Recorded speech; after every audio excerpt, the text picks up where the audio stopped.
ben mon petit bichon, eh ben alors, hein. Ah, oh, il est en direct. Ah, on dit en direct. Bonjour les amis, bienvenue à La Rochelle. Nous ne sommes pas à la fête de la ferme, mais nous sommes à la fête des plantes, la journée des plantes, une initiative qui a 2 ans maintenant, qui est le fait du Rotary sur La Rochelle, piloté par ces messieurs et les dames qui sont partout à vaquer. Ici, ils sont une 50aine de bénévoles pour vous offrir ce que la nature fait de mieux, puisque l'homme aussi, avec la nature, fait de mieux pour rendre nos espaces agréables. Messieurs, bonjour. Alors, par ordre d'apparition à l'image, Christophe, c'est l'homme qui a eu l'idée et qui agite un peu tout ça. Bonjour Christophe. Bonjour à tous. Et puis vous avez, c'est le président de la manif, le président du moment, l'organisateur qui s'appelle Bouzid. Bonjour Bouzid. Bonjour Denis. Vous avez une tête là, mon vieux, de gars de la campagne. Hein. Et puis en tous les amis, il faut un président général. C'est Jean Sigualo. On dit toujours que celui qui est le plus haut, c'est celui qu'on fait le moins, mais vous avez la tête d'un bosseur, vous. Un peu ça, oui. Bon les amis, bonjour. On est donc à la fête des plantes, 2e édition. 5000 personnes hier, ça finit ce soir. Si vous en avez 5000, ça fera 10 000. En 2 ans, 10 000 personnes sur le thème de la nature. Qu'est-ce que le Rotary vient faire au milieu de questions de nature et de jardin? Président. Ah ben vous savez que dans le Rotary, il y a différents axes. Et un des axes, c'est l'environnement. Et donc cette manifestation est orientée sur l'environnement. Et donc tous les bénéfices de cette manifestation vont être intégralement redistribués sur une action environnementale. Pour les gens qui ne connaîtraient pas le Rotary, c'est quoi le Rotary? C'est une association spontanée de gens comme ça de toute nature ou non? Je dirais que ça c'est des gens bienveillants déjà, qui ont envie de rendre service. Ouais. Je crois que c'est le fond de notre affaire. Hein.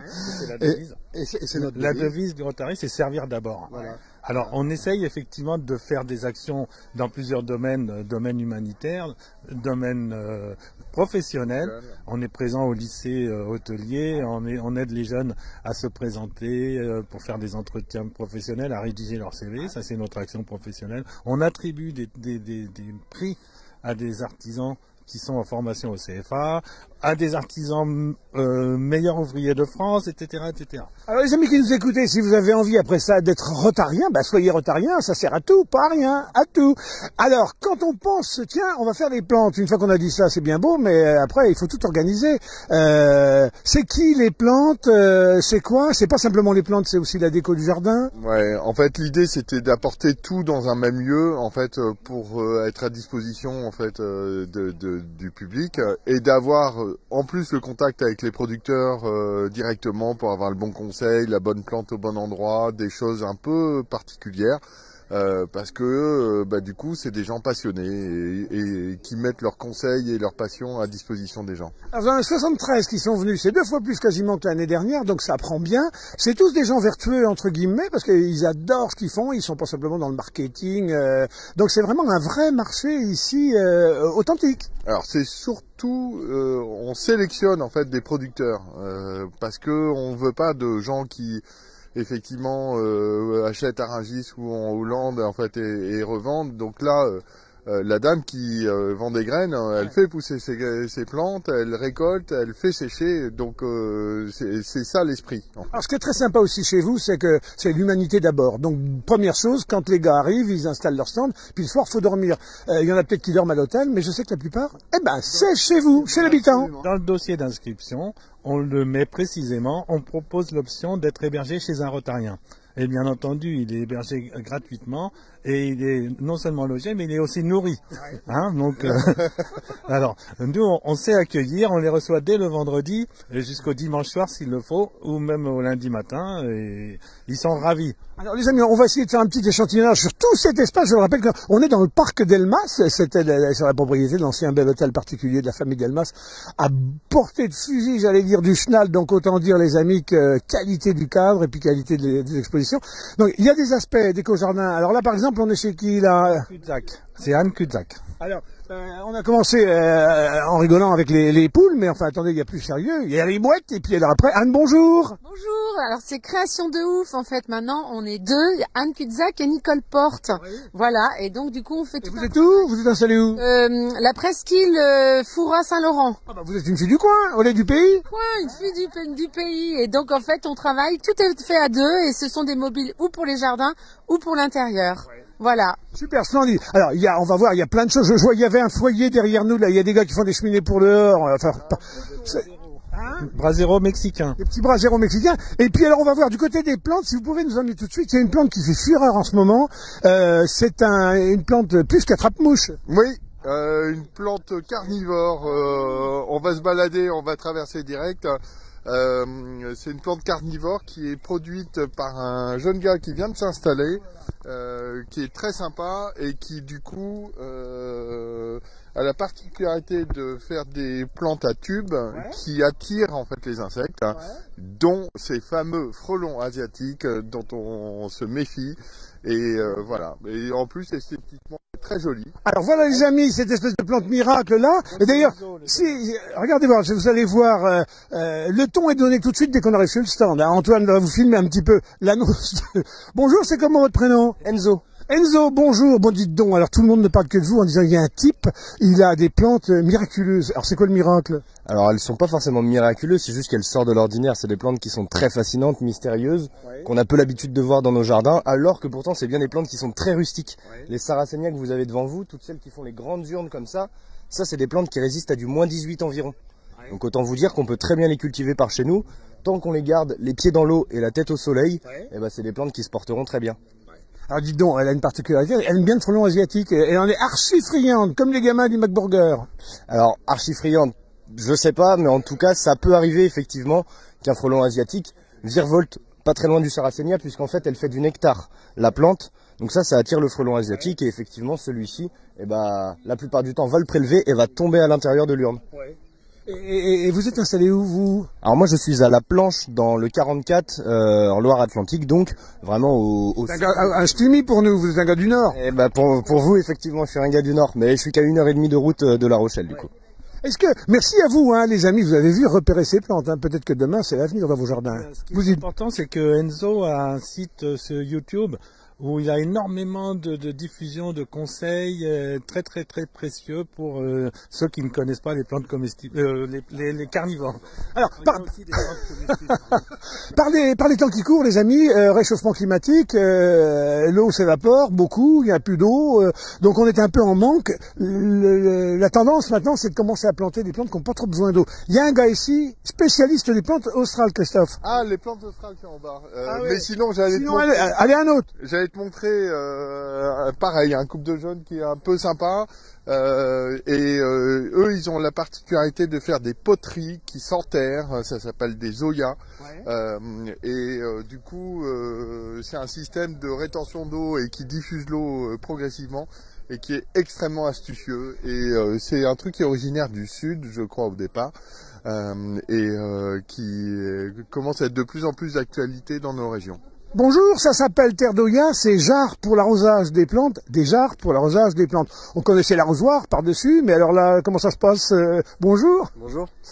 Du coup, le principe, c'est que ce sont des jarres du coup poreuses, et donc on va enterrer dans le sol jusqu'au col. Vous les remplissez d'eau, et l'eau va passer à travers les pores de l'argile, et va se diffuser comme ça dans le temps, dans la terre avoisinante. Donc par rapport à un arrosage classique, en fait, ça va permettre comme ça d'amener vraiment des économies d'eau. Sur les études qui ont été faites, c'est de l'ordre de 70%. Et puis les plantes vont être en meilleure santé aussi, parce que ça va favoriser un enracinement plus en profondeur. Donc voilà, favoriser leur développement par la suite, quoi. Il y a des plantes pour lesquelles ça s'acclimate plus ou non, pour tout type de plantes? C'est un peu tout type de plantes, quoi. Après, c'est pour les cactés, plantes grasses, effectivement, ça va pas avoir d'utilité. Après, voilà, non, c'est pour un peu tout type de plantes. Ouais. Tout type d'argile aussi, ou il faut de la terre de quelque part qui a des particularités? Oui, c'est une terre particulière, oui, qu'on a sélectionnée pour ses propriétés, justement, d'avoir une bonne porosité. Voilà. Vous êtes du coin? Parce qu'on me dit que finalement, un exposant sur deux est d'ici. Hein, 18 départements par ailleurs, les autres. Hein.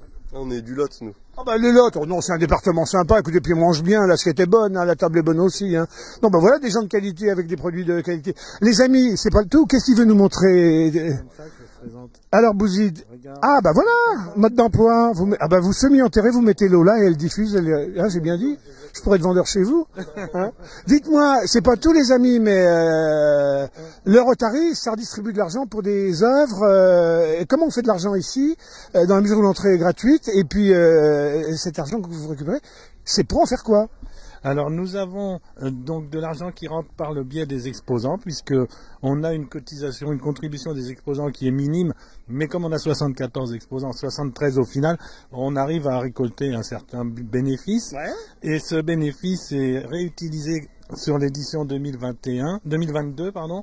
Il a été réutilisé pour financer l'achat de plans pour l'aménagement de la piste de roller de Villeneuve-les-Salines. On n'oublie pas que le souci, dans le cadre de vos actions, c'est l'environnement, et que donc vous réinjectez sur, en l'occurrence, le paysage rochelais. Le résultat pardon. Et cette année, donc les bénéfices de cette année iront à l'aménagement d'une zone qui se trouve au Bout Blanc, à côté de la station météo. Voilà. Quand on se promène le long du Stade. La zone qui est un petit peu où il y a le vieux qui a été très inondée à l'époque. Voilà. Donc ça, c'est en accord avec la mairie, on travaille avec la mairie étroitement sur ce projet, et on devrait faire ça dans l'année à venir. Je cherche Christophe parce que tout à l'heure il nous présente. Ah oui, Christophe, il nous parlait tout à l'heure. C'est juste derrière nous, mais on va pas y redescendre. Et il a que des iris. Puis alors, dis donc, lui il a été dévalisé. 5000 personnes hier. Il y en a, ils avaient déjà vendu hier les 2 tiers de ce qu'ils avaient amené. Monomaniaque de l'iris. Peut faire business avec lui. C'est un monsieur qui vient de Saumur, je me souviens plus très bien, mais qui est un collectionneur en fait d'iris, et qui du coup ramène tous ses plants d'iris, et il fait un carton tous les ans. Alors, il y a des tas d'associations aussi qui sont autour de vous, qui s'intéressent à la nature. Évidemment, le service des espaces verts de La Rochelle, qui joue un rôle dans la mise en place de ça. Et puis, vous avez une association qui s'appelle Aux Arbres Citoyens. Ça, c'est marrant, Aux Arbres Citoyens. Ça agit sur La Rochelle toute l'année. Vous avez des arbres fruitiers un peu abandonnés dans le jardin. Ils continuent de donner des fruits plutôt que de les laisser perdre. Vous faites appel aux arbres citoyens. Qu'est-ce que c'est que cette association, Christophe? C'est une association de récolte en fait à domicile, et qui on est toujours embêté parce que par exemple quand le cerisier mûrit, il suffit d'un coup de chaud et il y a tout qui pourrit. Et ben eux ils viennent, ils récoltent et ils redistribuent à des structures sociales. Je trouve ça hyper malin. C'est vachement bien. Ils en gardent une petite part pour le propriétaire, et puis ils recyclent pour les gens qui en auraient besoin. Des vrais fruits, du coup, en plus. Hein. Ouais, du coup, ça alimente, par exemple, des structures comme la banque alimentaire, qui redistribuent après à des centres sociaux, à des structures adaptées. On a un rapport à la nature, qui a beaucoup évolué, parce qu'en même temps, on fait nos jardins des endroits de décoration, littéralement. Donc, il y a beaucoup d'espaces ici décorés. Moi, je trouve que ça fait partie de l'ambiance du jardin. C'est le dedans-dehors. Ça fait partie des petites touches d'artistique qu'on peut mettre à l'intérieur d'un jardin. Il y a les plantes, mais il y a aussi des petites sculptures. Ça a toujours été une grande tradition du jardin.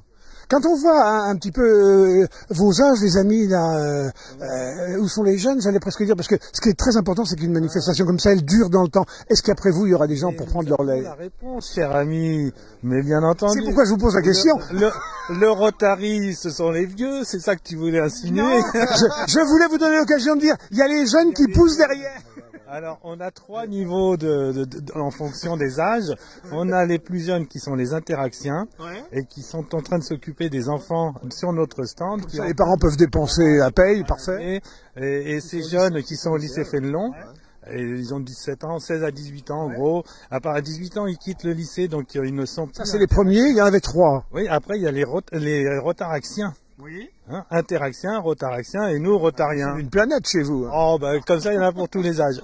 Jusqu'à 35 ans, entre 18 et 35 ans. Rien de 35 à 99.